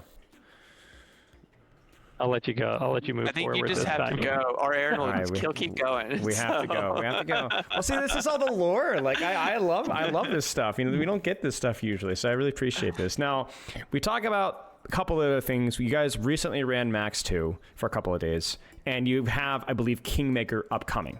Correct. Max 2 is so bad. Max 2, but the one solo guy, tank DPS to support, gets a little boost. Can you elaborate a little bit on what were these tests hoping to accomplish? What are your plans for these tests? Because it feels like so much is happening right now that I almost forget that that's even happening. So what were the purpose behind those tests? It felt like it was kind of left out. Really looking at sort of the appetite of playing two tanks in an open queue format, and if things are a little bit different in open queue, what is that? How's that look? I think Kingmaker is a very natural follow-up to that because it looks at the problem that is very apparent in Max 2, which is, we're 2-1-2, almost every single game, right? So, okay, well, how do we introduce competitional variety into that sort of format? 5v5 with a Max 2. Well, maybe that role does get a bonus. So maybe that one tank. I'm not sure. You're still probably at maybe a slight disadvantage, but they can at least stand up to two tanks, right? Yeah. Or that one deep, so, and if that you can do 2-2-1 because that one support may have more healing, they may actually be able to perform their role if they are solo. And that's mainly on, tank and support support in terms of like their function, but DPS is still gonna get a bonus as well. So there's gonna be this role bonus where you come in if you are. My concern with this is it's going to be a general bonus, and some heroes will greatly benefit, and some heroes are going to get almost borderline no benefit from it. That's my big concern for it. The solo of your role, you're going to just be able to perform that better.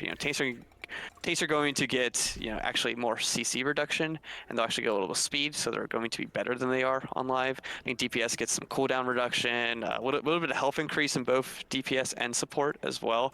And then supports, they do actually get to heal more and get their cooldowns. So you kind of feel like you're almost a little bit of like the all-star on the team, a little bit of the carry in some sense. That maybe that's a lot of pressure on tanks currently in 5v5, but what does that look like when it is DPS or support? Does it change based on the composition? So it should be an interesting experiment. I think if we ever actually did something like Kingmaker, we'd probably do more individualized bonuses rather than these role bonuses. But this is a way to kind of get out there. It's complicated and see then. Players, deal with that. Right. And we would probably need a little bit more time of like figuring out the way the format works. It can be a little clunky trying to swap heroes in that mode because we have some specialized rules. What happens if you're walking to an enemy team and you're solo tank and you're like, okay, I got extra CC resistance or whatever, and you're walking up and you're ready to go, or extra health, and then you go to take the fight and somebody in spawn swaps tank and your thing just goes and just drops and you just fall over because you were solo, you know what I mean? It's like around it. We don't necessarily want you to like swap off of a role and onto another role in the middle of combat, and suddenly people on your team are like seeing their power levels rise and fall without them like doing anything about it. So it's actually like a really fun mode and a thing to do until you start getting into those weird edge cases and the things we have to do to solve it. Yeah, we ended up with actually you can't swap once you're out the gates, right? So, but we were trying to figure out a way to like pass the crown and what the agency is there, because there was one version where you could take the Kingmaker away from somebody else, and then it kind of got like, because some people want that bonus, they want to be the solo because they want to feel powerful, right? Yes. Even though it's like kind of scary to be solo support, like it's kind of hard. You have a very, very difficult job in front of you. So we probably if it did resonate, we'd probably take more time in looking at like what does that really look like in terms of that interaction of, okay, who gets to be the king? Can we swap it more, throughout the course of the game? Do you guys there's like have one other place to go with? Oh no, you go ahead. Sorry. Finish. I was gonna say there's like one other place to go with this too, and it's where we move with this, and like we've been running a lot of tests in the game, so we've been doing a lot of quick play hacks, whether it's pickable passives or like the quicker play early on, and then even some of our events that we run, we kind of think of as tests sometimes for things that we might want to do in the future. And so I think like what we'd like to be doing as a team is to continue to run tests like this, but we kind of feel like we're rounding the corner a little bit where we want to be utilizing more of what we've learned in those and putting that in the game. And we've done some baby steps with that, like some of the things that we've done with the speed boost out of spawn and flashpoint or the push bot speed and stuff like that.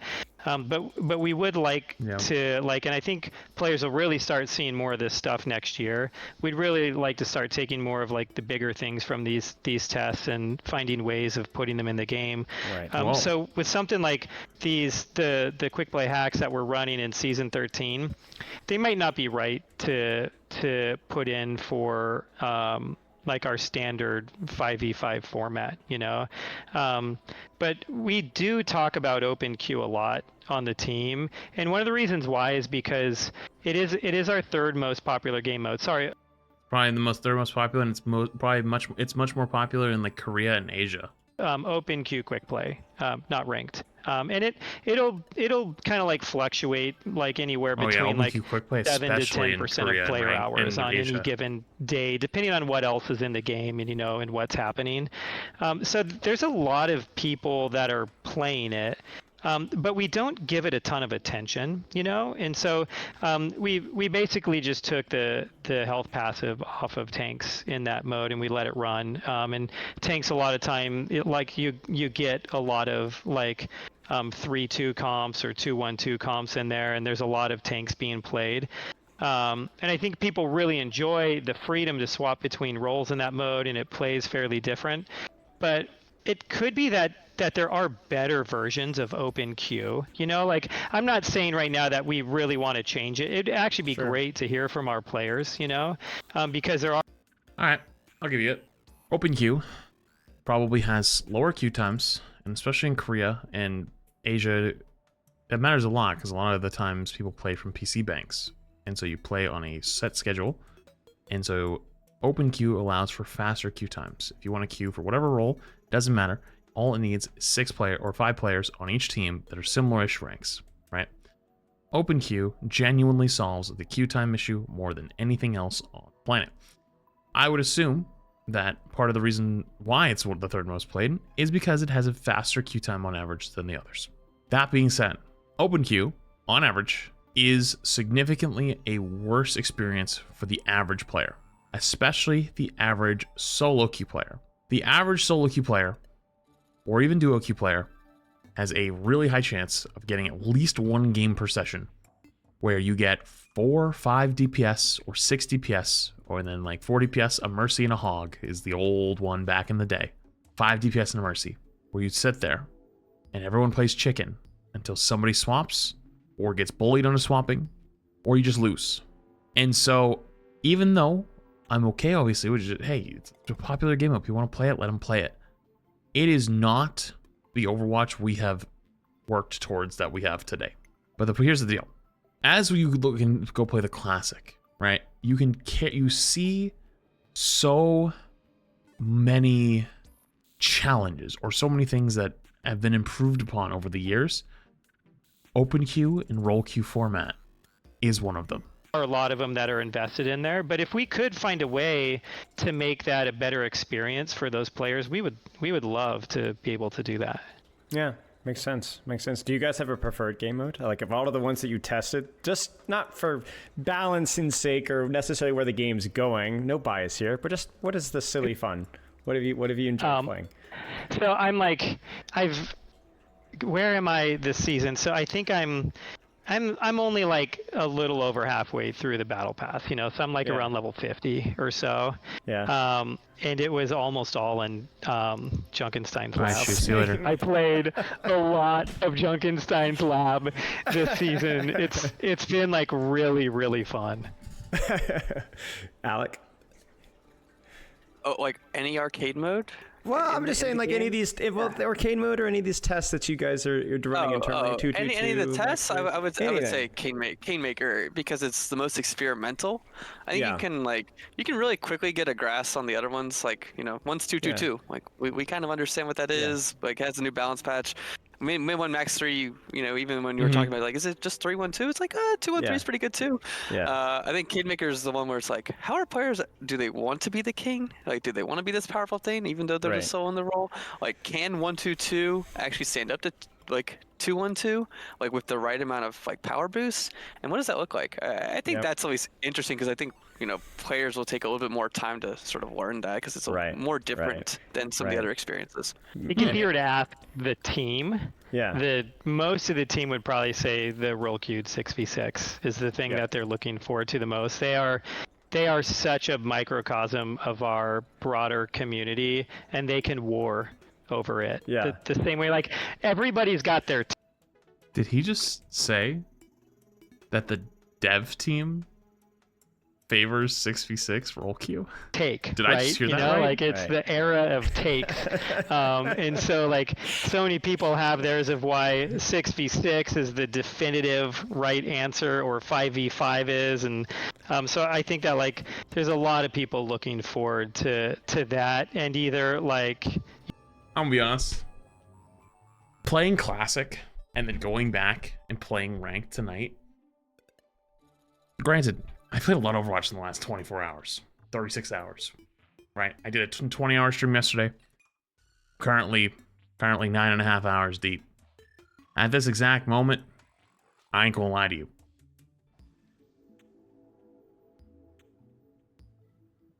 Let's continue.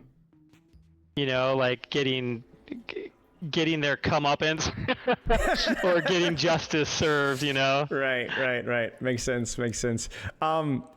I guess last major question here is, this feels so pertinent to what we've been talking about, because we've been talking about so many trying experimental fun, and you brought up Junkenstein's lab, right? Very, very fun, right? And then also just the more competitive series, like, is 66 the future? Is it not?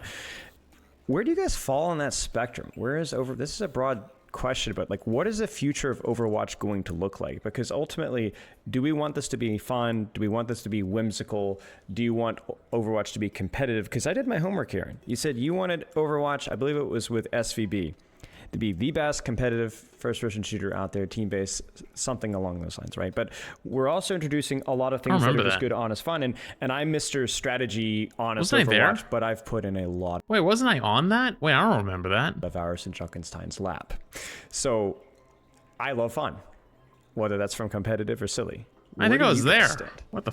Where does the vision of Overwatch see? I think what we're looking for right now on the team is how to offer more strategy within Overwatch.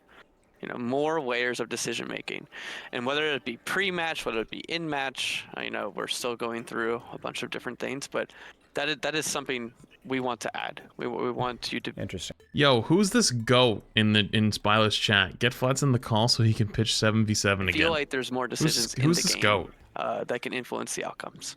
So yeah, and I would. Yeah. Oh, keep going. Sorry. I think that's really like our current track. That's something that's very, very important to the team. At the same time, personally, I believe we also need to find some ways to service folks that want something a bit more less pressured as well. I think Junkenstein's lab was a good step in that, and I think that's something we're probably actively searching for in the team in the future too. When you mean less pressure, can you elaborate on that a little bit? It's a little wackier, right? Gotcha. There's a little less like seriousness to it. It's a little less sweaty. Hopefully, all those other descriptors can kind of get you in the mindset. Yeah, I see where he's going with it. But yeah, you know, something that you just want to come in because you believe in this fantasy of these heroes, and they're so evocative, and you love what they represent, and then you're able to utilize them in ways that you may not have previously, and it isn't something that is always so intense. So yo, look at this brain manipulation in the past. Hero bans in a hero-based shooter is not smart. They tried limiting heroes in the past, and people hated it. Holy. They don't actually remember that it was chosen by by ranked ladder, by Overwatch League pick rates, and a cat. Holy shit! I'd love to find something like that within Overwatch. This is why sometimes I lose my mind. You know what I mean? Because like people tell me I'm wrong or something didn't happen. I was like, I was there. It happened. It happened. I can tell you it happened. Sure. And yeah, and like with time. Junkenstein's, you know, like it is less serious and competitive. I mean, there's random elements to the mode, like any sort of randomness, kind of like flies in the. And it only applied to Masters Plus? Wait, is that true? I don't remember that part. Is that true? It only applied to Masters Plus? Face of like really serious competition. But for Overwatch as a whole, like I think our vision for the core part of Overwatch for the future is that it's originally it was for everyone, but later on they reduced it. Holy shit. Serious competitive game. But for Overwatch as a whole, like I think our vision for the core part of Overwatch for the future is that it's a serious competitive game. And that we put a lot of time into like talking and thinking about the game that way. I think we still doesn't mean that there can't be more strategic depth in an Overwatch match. You know, like a lot of Overwatch is a tactical game where it's just what's happening in that moment-to-moment gameplay and the way that your team is operating. You might have some bigger decisions like what hero you want to swap to, but there's not a ton of choice that happens over the course of that match besides the team fighting, you know? So we'd love to be able to introduce more of that into the game. We'd love to be able for people to think that there's more of a story to a match of like this beginning, middle, and end, and have different things to look forward to over the course of a match than just the way that they're playing or performing at any moment. And we still want all of the heroes, like as much as possible when we when we either create new heroes or do balance for heroes, it is about creating as even of a play experience that we can. We're not really trying to throw things out of whack on purpose or anything like that.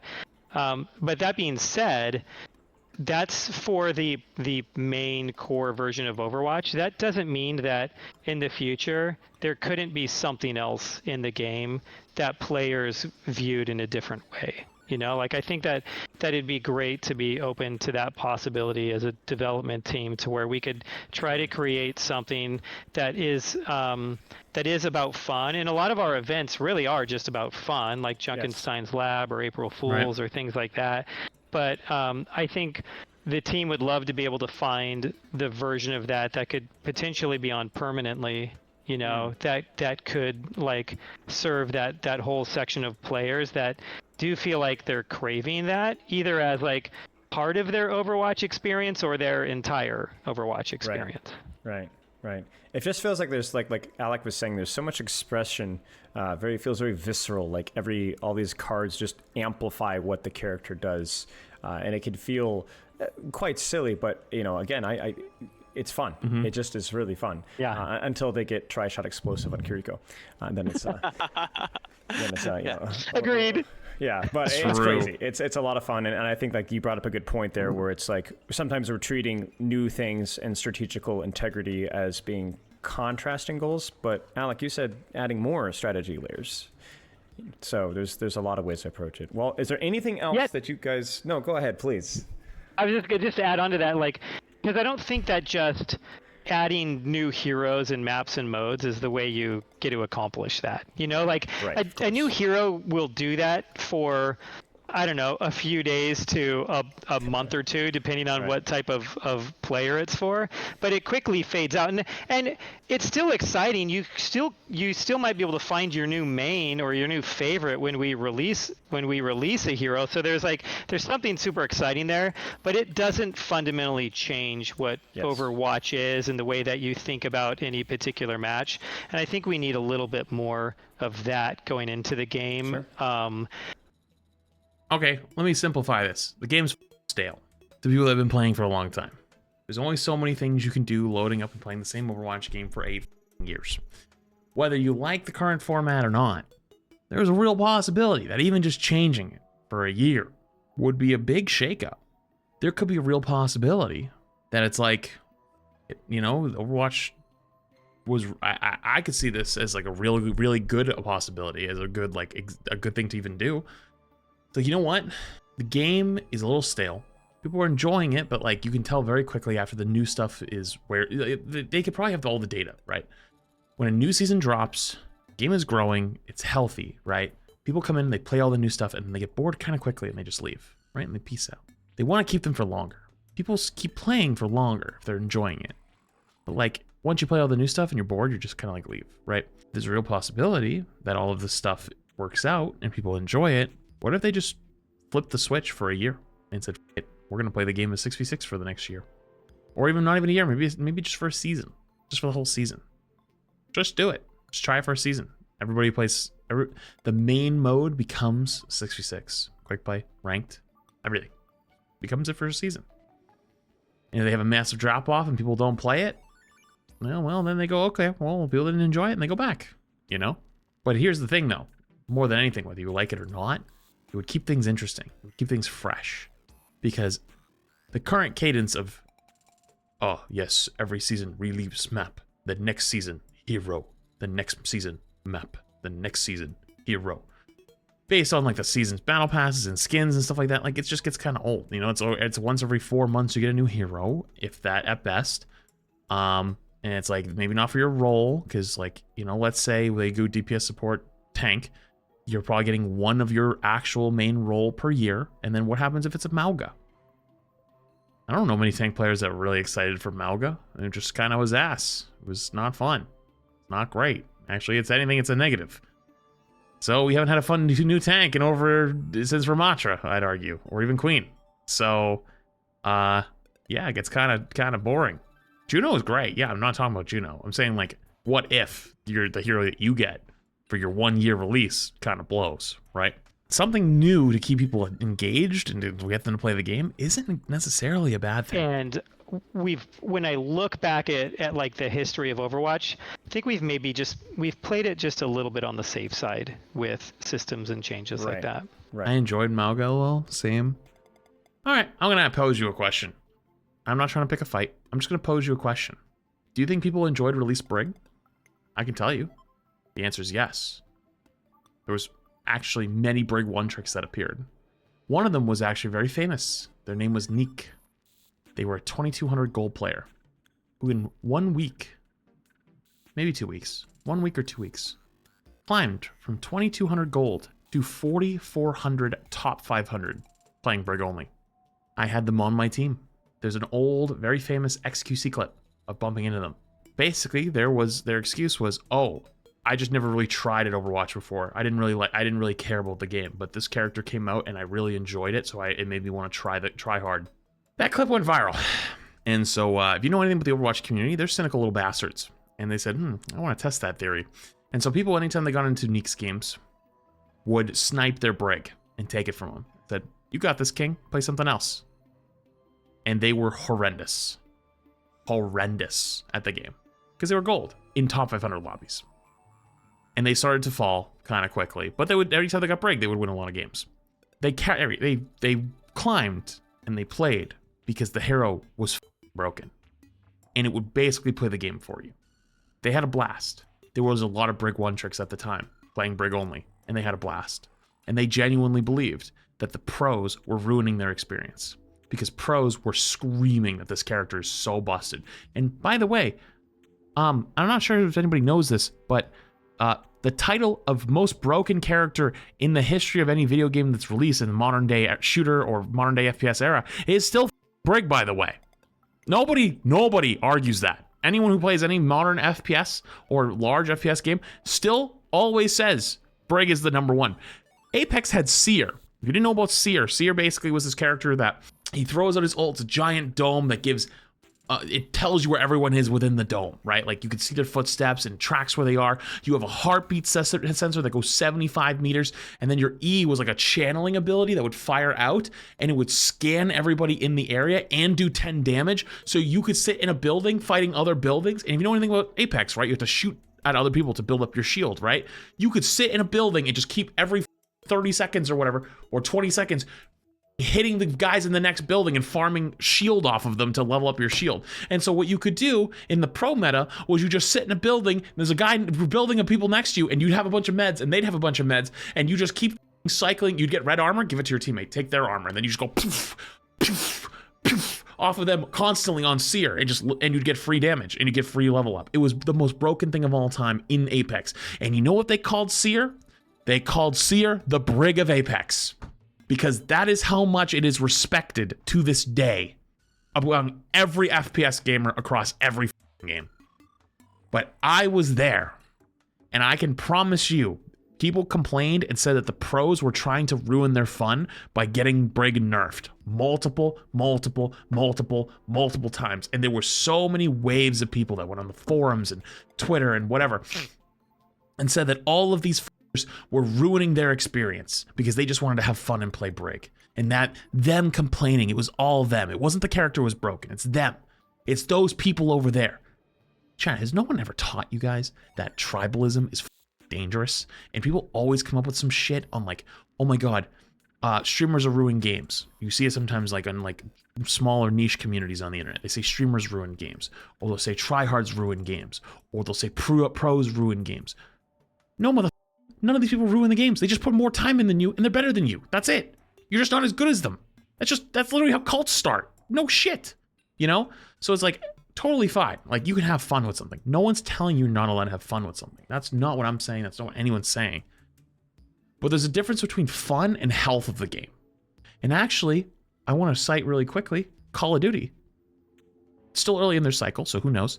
Call of Duty basically did something new with their Omni movement. And everyone said, holy shit, they're catering to the sweats. They're catering to the sweats. Holy shit, this game's going to be terrible. We're about a month in, and this is normally when the COD players start dooming like crazy. They seem kind of pissed. Or sorry, they seem kind of happy. The only complaint I saw out of the COD players is the maps. They said the maps kind of sucked. And then they were like, okay, we're actually have a new map pack that's coming. We're going to put it out early and give you guys some more stuff. Now everyone likes the Omni movement. Says it's pretty good. You know, maybe they're not fully sold on it, but they're like, all right, it's whatever, right? But I remember when that got announced, because I did a video on it. I watched it. I went and I watched the video, and then I made like a TikTok, I think, on it, where I watched other TikToks on it, and it was full of comments of that. Just sweats ruining games. These streamers, all they do is complain, blah, blah, blah, blah, blah, blaming every other person under the sun. Guess what? Good. You know what's funny, though? Nobody goes back and says, oh, shit, I was wrong. Ridiculous, man. That's a totally different topic, though. I don't know how I got there. In the last year. I mean, this is like more crazy updates and changes and new game modes that we've had in Overwatch's entire history, and that's just in the last 7-8 months. Point is, it's fine to enjoy something. That's what I was trying to say. It's fine to enjoy something. There's nothing wrong with enjoying something, but there's a difference between something being enjoyed and having fun with it, and the overall health of your game. Because you can't focus on a small group of people having fun with something over the health and fun of every other person. Can't do that. Yeah. Any last things that you guys want to touch on? It's a tough topic. You're just dying to get off your chest, or maybe questions that I accidentally skipped? Oh man, okay. It's not fun. I get it. I'm gonna jump and do like, this isn't a rant. Do it. So hopefully it doesn't sound like a rant, right? Please make it a rant. Please make it a rant. We're stuck in. So like I talked a little bit earlier about, hey, this is like the era of takes, right? Everyone's got their take. Yes, I'm not on guilty why. at all, though. That's not me. That's no, except for you. Except for me. You're very nuanced and gray, you know. And, but I think a lot of people. What? That's my take, though. Is that everything is nuanced and gray? So I'm like the same way. So I love this. Good. And so a lot of people will. You know what? Actually, I just saw the good one. Well, a streamer can ruin a game if they have some questionable takes and influence on a large number of people. Then the developers listen to those people, but really that is on the developers to fold those questionable takes. So I don't think it's out yet, but I'm gonna have a video probably on Flash TV soon. I watched a video of this guy interviewing a Call of Duty developer anonymously, and part of one of the questions that they asked was about how do they take feedback and do they listen to streamers and stuff like that. And basically what they said is like, sort of like they do take feedback from streamers, but it's not like they just blindly follow them. What they've learned over the years, and this was from Call of Duty, which again is all Activision Blizzard, so they kind of do share some parts. Like Overwatch has done some stuff in the past, or other games have done some stuff in the past that are trials for other games to do them, right?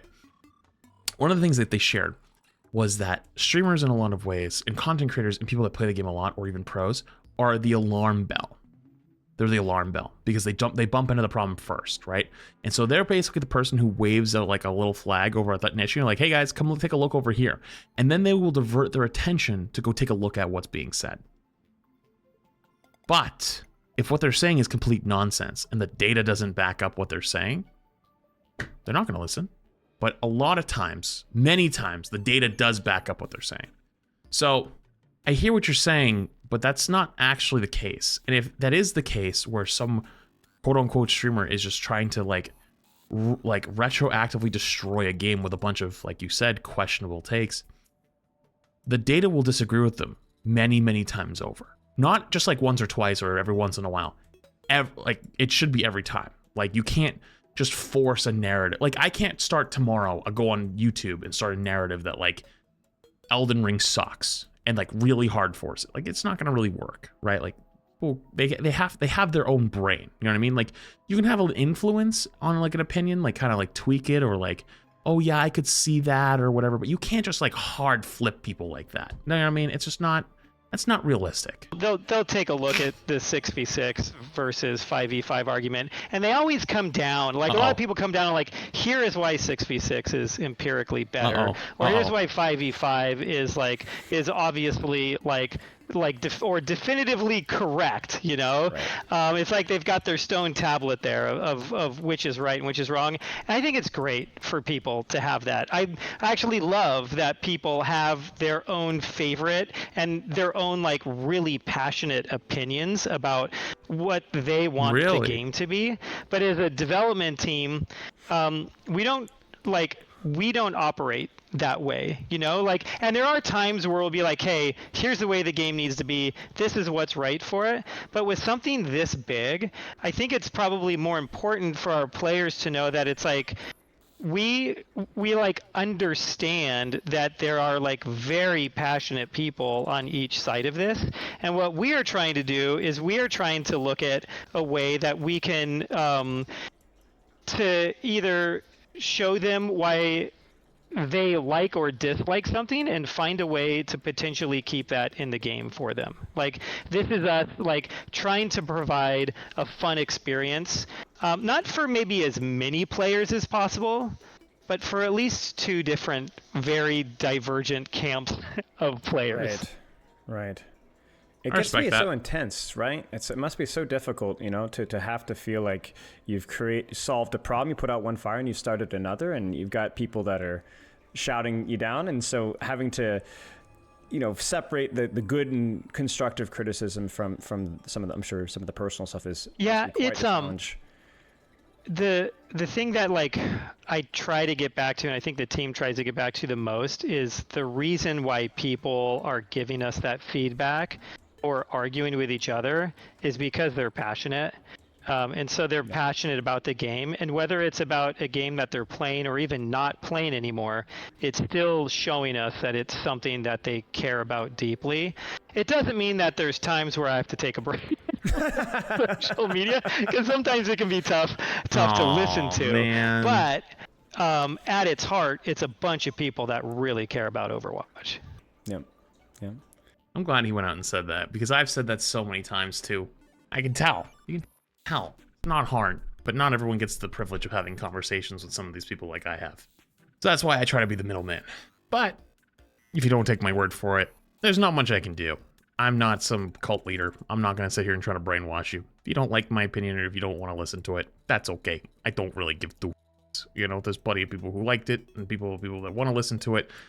That's fine. I'm not going to fight for your attention. There's no point. But I will say, if you do end up listening, that they do care. They're actually a lot of really nice people. They do actually want the best. That's why I always try to say it. Even if some people will always say like, oh, you're just trying to stay in the good graces. Man, I flamed Aaron to his f***ing face about one of his maps he made, one of his first maps. I told him his map that he made was dog shit, aka Dorado. You tell me another person out there who's done that on stream in front of a audience and then made a video that got hundreds of thousands of views doing that. Yeah, I didn't think so. Alec, anything to add to that coup de grace? Or?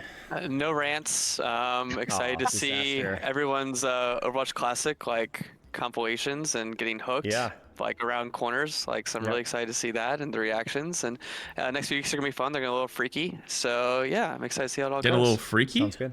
Wait, hang on. Well, I appreciate both of y'all's time. Alec, what'd you just say? Excited to see that.